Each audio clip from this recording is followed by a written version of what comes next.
So of course, you say you've also been involved in the reparations issues, and this is a conference on reparations. I was peripherally involved. Okay. I will admit that I was one of those who thought it was a pie in the sky issue. I thought it was a national, ultra nationalist kind of issue.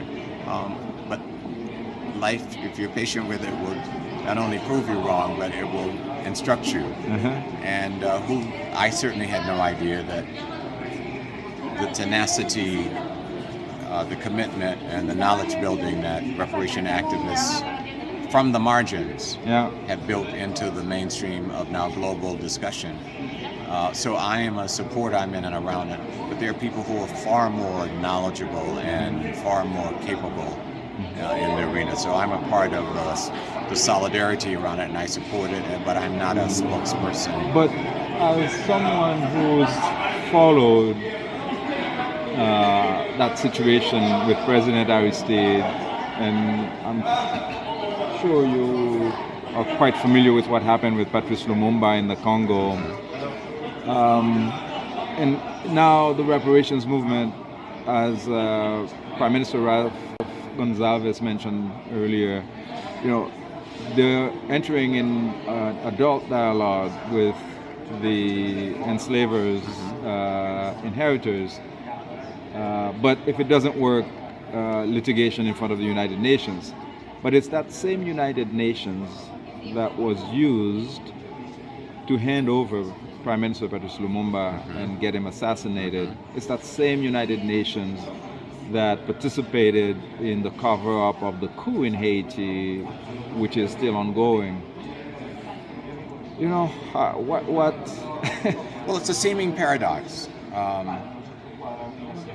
The Making of an African Intellectual by Walter Rodney, and where he says, I had to go in that library and read every book to understand that that very same system had socialized people to express it in quotas. And here's where the tools that we have, we repurpose them. And so the tools that we have of bourgeois imperial power, the principles that they assert are universal and seemingly fair.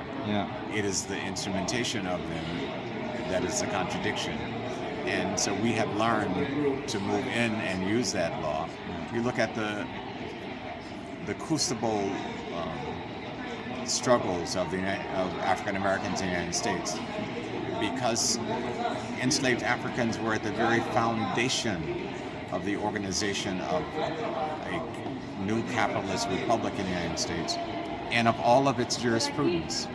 And that same jurisprudence we use to push them closer in practice to these outstanding virtues that many of them espouse, but that they lived in contradiction to. Our generation must do the work that we must do.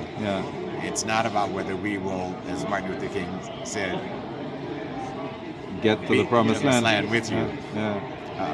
But I've done what I'm supposed to do, that you will do what you're supposed to do. That's how the chain of human history changes. And so it is now a public space debate.